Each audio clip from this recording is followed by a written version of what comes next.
Hello दोस्तों, आप सभी का हमारे YouTube channel eminence institute of education में स्वागत है। फ्रेंड्स, आज हम इस वीडियो में मध्यकालीन भारतीय इतिहास का भाग 3 पढ़ेंगे और आज का जो हमारा टॉपिक होगा मुगल साम्राज्य होगा, अर्थात मुगल एम्परर। आज हम इस वीडियो में मुगल साम्राज्य से संबंधित महत्वपूर्ण तथ्यों को पढ़ेंगे जो कि एनसीईआरटी से संकलित किया गया है। तो फ्रेंड्स, यदि आप हमारे चैनल पर नए हैं तो प्लीज़ चैनल को सब्सक्राइब कर दीजिएगा तथा वीडियो को ज़्यादा से ज़्यादा लोगों तक शेयर कर दीजिए। तो चलिए फ्रेंड्स, स्टार्ट करते हैं आज का ये वीडियो। आज का ये हमारा जो पहला टॉपिक है, बाबर द्वारा लड़े गए प्रमुख युद्ध कौन कौन से हैं। तो बाबर द्वारा लड़े गए प्रमुख युद्ध में पानीपत का जो प्रथम युद्ध आता है, यह 21 अप्रैल 1526 को हुआ था। यह इब्राहिम लोदी और बाबर के बीच हुआ था, जिसमें बाबर विजयी हुआ था। जो दूसरा युद्ध है, खानवा का युद्ध है, यह 17 मार्च 1527 को हुआ था और यह युद्ध राणा सांगा और बाबर के मध्य हुआ था, जिसमें बाबर विजयी हुआ था। तीसरा युद्ध है हमारा चंदेरी का युद्ध। चंदेरी का युद्ध जो हुआ था 29 जनवरी 1528 को हुआ था और यह मेदिनी राय और बाबर के बीच हुआ था, जिसमें बाबर की विजयी हुई थी। अगला युद्ध है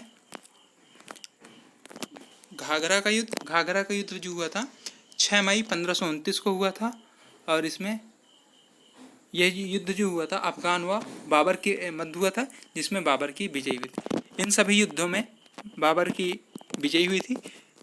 इन सभी युद्धों को हम एक ट्रिक के आधार पे याद रखेंगे कि जो इसमें ट्रिक बनेगी, पहला जैसे पानीपत है ना, तो इसको आप पान से रिलेट कर लीजिए, खानमा को खाने से, चंदेरी को चल से, घाघरा को घर से। तो पान खाकर घर चल घर, पान खाकर चल घर। तो आप इस प्रकार से याद कर सकते हैं। इस प्रकार से उनका सन भी देखिए मैच कर रहा है, 1526, फिर 1527, फिर 1528, फिर 1529। यदि एग्जाम में इससे संबंधित क्वेश्चन आएगा तो आप आसानी से सही कर सकते हैं। आप इस तरह याद करना है, पान खाकर चल घर। ठीक है, तो फ्रेंड्स, उम्मीद करता हूँ आपको ये टॉपिक याद हो गया होगा। अब चलते हैं नेक्स्ट महत्वपूर्ण तथ्यों के बारे में। बाबर द्वारा तोपखाने का सर्वप्रथम उपयोग किस युद्ध में किया गया था? तो यह पानीपत का प्रथम युद्ध ही था, जिसमें बाबर ने तोपखाने का प्रयोग किया हुआ था। नेक्स्ट पॉइंट है हमारा तुग लमा युद्ध नीति किसने अपनाई थी? तो यह बाबर द्वारा अपनाई गई युद्ध नीति थी। बाबर के तोपची कौन थे? तो ये उस्ताद अली और मुस्तफ़ा, जो बाबर के तोपची थे। कई बार एग्जाम में पूछा गया है। नेक्स्ट पॉइंट है हमारा बाबर ने भारत पर कितनी बार आक्रमण किया? तो बाबर ने भारत पर 5 बार आक्रमण किया। और नेक्स्ट पॉइंट है हमारा बाबर का प्रथम अभियान किसके विरुद्ध था? तो यह एक यूसुफ जई जनजाति थी, उसके खिलाफ बाबर ने प्रथम अपना अभियान छेड़ा था। अब चलेंगे हम नेक्स्ट पॉइंट पे। बाबर को उसकी उदारता के कारण कौन सी उपाधि दी गई थी? तो बाबर को उसकी उदारता के कारण कलंदर की उपाधि दी गई थी। फ्रेंड्स, इसको याद रखिएगा, कलंदर की उपाधि किसको दी गई थी? बाबर को दी गई थी। नेक्स्ट पॉइंट है हमारा खानवा युद्ध में विजय के पश्चात बाबर ने कौन सी उपाधि धारण की? तो खानवा युद्ध में विजय के पश्चात बाबर ने गाजी की उपाधि धारण की। अब तो इसको आप याद रखना है, एक कलंदर की उपाधि मिली थी दूसरा, और दूसरी जो बाबर की उपाधि थी वो गाजी की उपाधि थी, जो खानवा के युद्ध के पश्चात उसने धारण की। बाबर की मृत्यु कब हुई थी? तो बाबर की मृत्यु 1530 ईस्वी में हो गई थी। बाबर को प्रथम बार कहाँ दफनाया गया था? तो बाबर को प्रथम बार आराम बाग आगरा में दफनाया गया है। और बाद में जो बाबर को कहाँ दफनाया गया है? बाद में उसको काबुल में यहाँ से ले जाने के बाद दफना दिया गया आगरा से। तो फ्रेंड्स, याद रखिएगा, प्रथम बार आगरा और दूसरी बार काबुल में दफनाया गया। नेक्स्ट पॉइंट है बाबर की आत्मकथा का क्या नाम था? तो बाबर की जो आत्मकथा थी, उन्होंने जो बाबर ने लिखा था वो बाबरनामा थी, जो तुर्की भाषा में थी। नेक्स्ट पॉइंट है हमारा मुबैयान शैली के जन्मदाता किसको माना जाता है? तो बाबर को मुबैयान शैली के जन्मदाता माना जाता है। बाबर किसका अनुयायी था? तो नक्शबंदी सूफी संत ख्वाजा उबैदुल्लाह अहरार के अनुयायी थे बाबर। नेक्स्ट पॉइंट है हमारा हुमायूं गद्दी में बैठने से पहले कहाँ का सूबेदार था? तो ये बदख्शान का सूबेदार था। बाबर के 4 पुत्र थे, उनके क्या नाम थे? तो हुमायूं, कामरान, अस्करी, जिंदा। काबुल एवं कंधार क्षेत्र किसको मिला था? तो ये कामरान को मिला था। जो काबुल और कंधार क्षेत्र थे, ये जो बाबर के अधिकृत क्षेत्र था, उसको कामरान को बांट दिया गया था। जो संबल क्षेत्र था वो बाबर के किस लड़के को मिला था? तो ये मिर्जा अस्करी को मिला था। अब हम चलेंगे नेक्स्ट पॉइंट पे। अलवर एवं मेवाड़ की जागीर किसको मिली थी? तो जो बाबा का बाबर का एक लड़का था हिंदाल, उसको मिली थी ये जागीर। हुमायूं ने चचेरे भाई सुलेमान मिर्ज़ा को कहाँ की जागीर प्रदान की थी? तो बदख्शान की जागीर हुमायूं ने अपने चचेरे भाई सुलेमान मिर्ज़ा को दे दी थी, और बदख्शान का ही सूबेदार था हुमायूं। नेक्स्ट पॉइंट है हमारा, दीन पनाह नगर की स्थापना किसने की थी? तो दीन पनाह नगर की स्थापना हुमायूं ने की थी। चौसाई का युद्ध कब हुआ था? तो चौसाई का युद्ध 1539 में हुआ था, और ये हुमायूं और शेरशाह सूरी के मध्य हुआ था, जिसमें शेरशाह सूरी विजयी रहा। नेक्स्ट पॉइंट है हमारा, शेर खान ने शेरशाह की उपाधि कब धारण की थी? तो चौसा युद्ध विजय के पश्चात ही शेर खान ने शेरशाह की उपाधि धारण की थी। नेक्स्ट पॉइंट है, बिलग्राम का युद्ध कब लड़ा गया था? तो बिलग्राम का युद्ध 1540 में हुमायूं और शेरशाह के मध्य लड़ा गया था, जिसमें शेरशाह विजयी रहा। नेक्स्ट पॉइंट है, हुमायूं का विवाह किसके साथ हुआ था? तो हुमायूं का विवाह हमीदा बानो के साथ हुआ था, और अकबर इन्हीं का पुत्र था। नेक्स्ट पॉइंट है, हुमायूं 1555 में दिल्ली की गद्दी पर पुनः बैठा, तो किस शासक को हरा के हुमायूं दोबारा शासक बना था? तो ये शासक सिकंदर को हरा के दिल्ली पे बैठे थे। तो अब नेक्स्ट पॉइंट है हमारा, हुमायूं द्वारा लड़े गए प्रमुख युद्ध कौन कौन से हैं? तो देवरा का युद्ध 1531 में हुआ था, और चौसा का युद्ध 1539 में, अभी हमने पढ़ा है कि शेरशाह के। बिलग्राम का युद्ध जो हुआ था 1540 में हुआ था, और सरहिंद का युद्ध हुआ था जो 1555 में, इसी में उसको हरा के हुमायूं पुनः गद्दी प्राप्त की थी। तो ये फ्रेंड्स इस तरह कभी कभी सुमेल करने के लिए पूछा जाता है, एक तरफ युद्ध दे देगा, दूसरी तरफ उनका सन दे देगा, और उसको मैचिंग करवा लेगा। तो अब चलते हैं नेक्स्ट पॉइंट पे, हुमायूं की मृत्यु कैसे हुई थी? तो हुमायूं की मृत्यु पुस्तकालय की सीढ़ियों से गिरने के कारण हुई थी। तो नेक्स्ट पॉइंट है हमारा, हुमायूं नामा की रचना किसने की थी? तो हुमायूं नामा की रचना गुलबदन बेगम ने की थी, जो कि हुमायूं की चचेरी बहन थी। नेक्स्ट पॉइंट है, हुमायूं ज्योतिष में विश्वास करता था, इसलिए वो उसने 7 दिन 7 रंग के कपड़े पहनता था। और अब नेक्स्ट पॉइंट है हमारा, शेरशाह बचपन का नाम क्या था? तो शेरशाह बचपन का नाम फरीद था। तो सूर साम्राज्य का संस्थापक किसे माना जाता है? तो सूर साम्राज्य का संस्थापक शेरशाह सूरी को माना जाता है। शेरशाह सूरी किस वंश से संबंधित है? तो यह अफगान वंशीय शासक था। नेक्स्ट पॉइंट है हमारा, शेर खां की उपाधि किसने दी थी शेर खां? तो अफगान शासक मोहम्मद बहार खां लोहानी ने शेर खां की उपाधि दी थी, क्योंकि शेरशाह का नाम क्या था? पहले बचपन का नाम फरीद था ना, तो फरीद से ये शेरशाह कैसे बना, शेर खां कैसे बना? तो जब अफगान शासक मोहम्मद बहार खां लोहानी ने इनको ये उपाधि दी, तो शेरशाह किस युद्ध के पश्चात दिल्ली की गद्दी पर बैठा? तो ये बिलग्राम 1540 युद्ध, इसकी हुमायूं को हरा के दिल्ली पे। नेक्स्ट पॉइंट है जो काफ़ी इंपॉर्टेंट है, शेरशाह की मृत्यु कहाँ हुई थी? तो शेरशाह की मृत्यु 1545 में कलिंजर में आक्रमण के समय एक जो बारूद गोला था वो आके गिर गया, जिसमें शेरशाह गंभीर रूप से घायल हो गए, और कुछ समय पश्चात इनकी मृत्यु हो गई। और यह जो अस्त्र था जो शेरशाह ने चलाया था कलिंजर किले पे, तो उसका नाम था हुक्का, और इसी के गिरने से ये स्वयं घायल हो गए थे। शेरशाह के आक्रमण के समय कलिंजर का राजा कौन था? तो कलिंजर का राजा उस समय कीरत सिंह था। तो ये पूछा जा सकता है एग्जाम में। तो जब शेरशाह ने कलिंजर पर आक्रमण किया तो वहाँ का राजा कीरत सिंह था। शेरशाह का मकबरा कहाँ है? तो शेरशाह का मकबरा सासाराम बिहार में है। रोहतास गढ़ का जो किला है उसका निर्माण किसने करवाया था? तो शेरशाह सूरी ने ही रोहतास गढ़ के किला का निर्माण करवाया। दिल्ली कोहना मस्जिद का निर्माण शेरशाह सूरी द्वारा ही करवाया गया था। और नेक्स्ट पॉइंट है, 178 ग्राम चांदी का रुपया और 380 ग्राम तांबे का जो दाम था ये किसने चलवाया था? तो ये शेरशाह सूरी द्वारा ही चलवाया गया। तो ये दाम एक प्रकार का सिक्का था जो 380 ग्राम तांबे का होता था, और इसको शेरशाह सूरी ने चलवाया था। शेरसूर नामक शहर किसने बसाया था? तो शेरशाह सूरी ने ही बसवाया था। और पाटलिपुत्र को पटना नाम से पुनः स्थापित किसने किया? तो ये शेरशाह सूरी ने ही पाटलिपुत्र को पुनः पटना नाम दिया था। नेक्स्ट पॉइंट है, ग्रैंड ट्रंक रोड का निर्माण किसने करवाया था? ये सबको पता होगा, शेरशाह सूरी ने ही करवाया था। डाक प्रथा का प्रचलन किसने करवाया था? तो शेरशाह सूरी ने डाक प्रथा का प्रचलन करवाया। इंपॉर्टेंट है।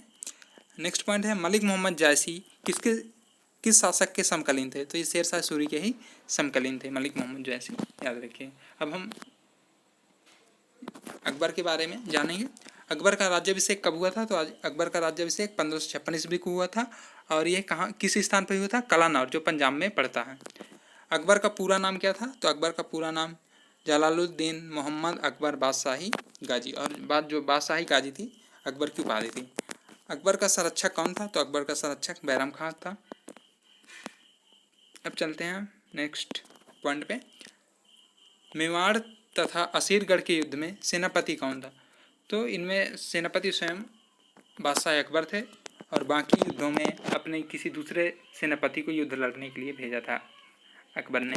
नेक्स्ट पॉइंट है हमारा, अकबर के कलिंजर विजय के समय राजा कौन था? तो उस समय राजा रामचंद्र थे, कलिंजर के राजा। ठीक है। नेक्स्ट पॉइंट है, पानीपत का द्वितीय युद्ध किनके मध्य हुआ था? तो ये 1556 ईस्वी में हुआ था। ये अकबर और हेमू के मध्य हुआ था। नेक्स्ट पॉइंट, हल्दी घाटी का युद्ध कब हुआ था? तो 1576 ईस्वी में हुआ था। अकबर और महाराणा प्रताप के मध्य हुआ था, जिसमें अकबर की विजयी हुई थी। नेक्स्ट पॉइंट है, हल्दी घाटी युद्ध में मुगल सेना का नेतृत्व किसने किया था? तो इसमें मान सिंह एवं आसफ खान ने किया था। अब हम चलेंगे नेक्स्ट पॉइंट पे। अकबर ने किस धर्म की स्थापना की थी? तो अकबर ने दीन इलाही धर्म की स्थापना की थी और दीन इलाही धर्म को स्वीकार करने वाला एकमात्र हिंदू शासक कौन था? तो ये बीरबल थे, जो उनके मंत्री ही थे।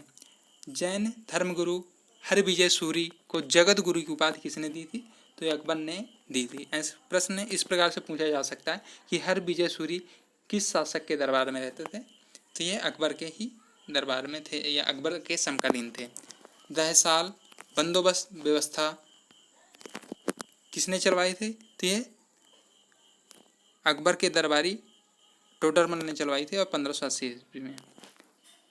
और जो टोडरमल को है, यह दहसाल बंदोबस्त व्यवस्था के लिए ही जाना जाता है। यह दहसाल बंदोबस्त व्यवस्था एक प्रकार की भूमि सुधार व्यवस्था थी। नेक्स्ट पॉइंट है, संगीतकार तानसेन किसके दरबार में थे? तो यह अकबर के दरबार में थे।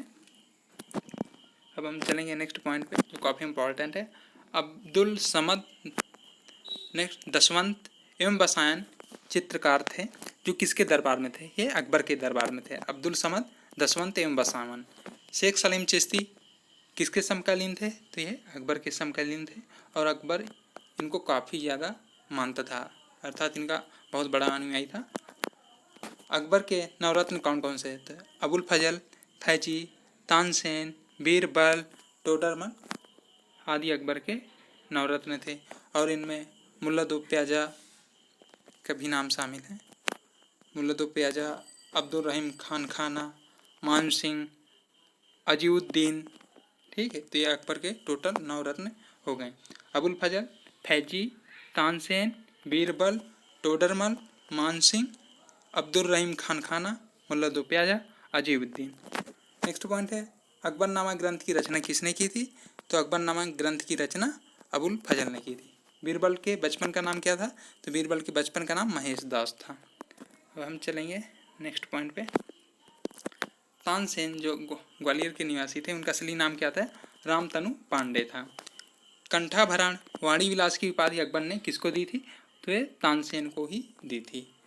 और अकबर तानसेन की संगीत पे मधुर होकर कंठाभरण वाणी विलास की उपाधि दी। महान संगीतज्ञ स्वामी हरिदास किसके समकालीन थे? तो अकबर के समकालीन थे और अकबर को इनका संगीत सुनने के लिए इनकी कुटिया में जाना पड़ा था और ये स्वयं अकबर के दरबार में नहीं आए थे। और अकबर जब इनका संगीत सुना तो काफ़ी प्रभावित हुआ तथा उनसे यह जानने की कोशिश की कि आप इतना मधुर संगीत कैसे गा लेते हैं। तो आप सबने पढ़ा होगा, ये 9th या 10th की किसी बुक में था, शायद इंग्लिश की। अब हम चलते हैं नेक्स्ट पॉइंट पे। बीरबल की हत्या कैसे हुई थी? तो ये जो बीरबल यूसुफजई विद्रोह का नेतृत्व कर रहे थे, उसी में बीरबल की हत्या हो गई थी। अबुल फजल की हत्या किसके द्वारा हुई थी? तो वीर सिंह बुंदेला के द्वारा हुई थी। अनुवाद विभाग की स्थापना किसने की थी? तो अकबर ने ही अनुवाद विभाग की स्थापना की थी। रामायण व महाभारत का फारसी अनुवाद किसने किया था? तो अब्दुल कादिर बदायूनी, नकीब खां व शेख सुल्तान ने मिलके रामायण व महाभारत का फारसी अनुवाद किया था। महाभारत का अनुवाद किस नाम से हुआ था? तो यह रज्मनामा के नाम से हुआ था। रज्मनामा का ये होता है मतलब होता है युद्धों की किताब। नेक्स्ट पॉइंट है हमारा, तुजू के बाबरी का फारसी अनुवाद किसने किया था? तो अब्दुल रहीम खान खाना ने तुजू के बाबरी का फारसी अनुवाद बाबन नामा करके किताब से किया था। अनवर ए सादात नामक पंचतंत्र का फारसी अनुवाद किसने किया था? तो यह अबुल फजल ही थे जिन्होंने पंचतंत्र का अनुवाद अनवर ए सादात नाम से किया। हिंदी साहित्य का स्वर्णकाल किस मुगल शासक के शासनकाल को कहा जाता है? तो यह अकबर के शासनकाल को कहा जाता है। बुलंद दरवाजा का निर्माण किसने करवाया था? तो अकबर ने गुजरात विजय के पश्चात बुलंद दरवाजा का निर्माण करवाया था। नेक्स्ट पॉइंट है, अकबर ने सीरी कलम की उपाधि किसको दी थी? तो अब्दुस समद को सीरी कलम की उपाधि दी थी। अकबर ने जड़ी कलम की उपाधि किसको दी थी? तो मोहम्मद हुसैन कश्मीरी को जड़ी कलम की उपाधि दी थी। नेक्स्ट पॉइंट है, मुगलों की राज की भाषा क्या थी? तो मुगलों की राज की भाषा फारसी थी।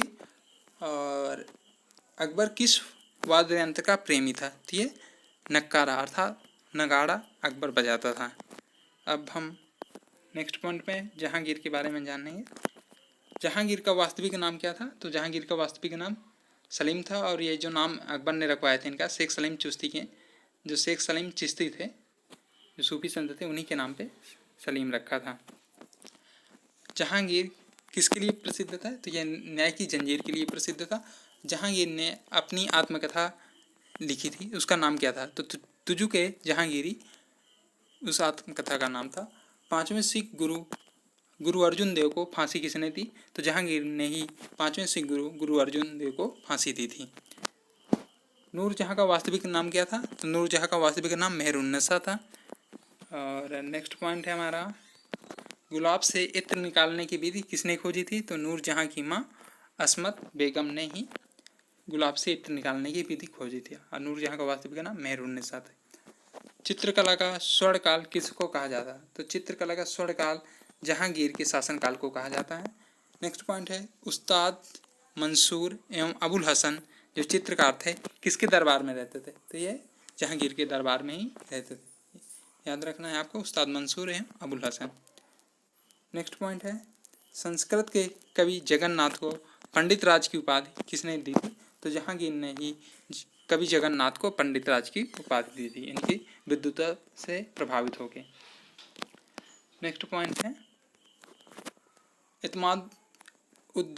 इत्माद-उद-दौला का निर्माण नूरजहां ने किस शैली में करवाया था? तो इन्होंने पितरादुरा शैली में इत्माद-उद-दौला का निर्माण करवाया था। और किसने करवाया था? नूरजहां। तो यहाँ दो क्वेश्चन बनते हैं कि जो इत्माद-उद-दौला है इसका निर्माण किसने करवाया? तो एक तो नूरजहां ने करवाया है और किस शैली में? तो पितरादुरा शैली। जहांगीर के मकबरा का निर्माण किसने करवाया था? तो ये नूरजहां ने ही जहांगीर के मकबरा का, और जो नूरजहां थी जहांगीर की पत्नी थी। और नेक्स्ट पॉइंट है, captain Hawkins, sir Thomas Roe और विलियम पेंस, एडवर्ड टेरी जो विदेशी थे, अंग्रेज थे, ये किसके शासनकाल में आए थे? तो ये जहांगीर के ही शासनकाल में आए थे। फ्रेंड्स कमेंट करके बताइएगा कैसा लगा आपको वीडियो। यदि वीडियो अच्छा लगा हो तो वीडियो पर लाइक कर दीजिएगा, कमेंट करिएगा तथा ज़्यादा से ज़्यादा लोगों तक शेयर कर दीजिए तथा चैनल को सब्सक्राइब करना बिल्कुल ना भूलिएगा। Thank you. मिलते हैं नेक्स्ट वीडियो में।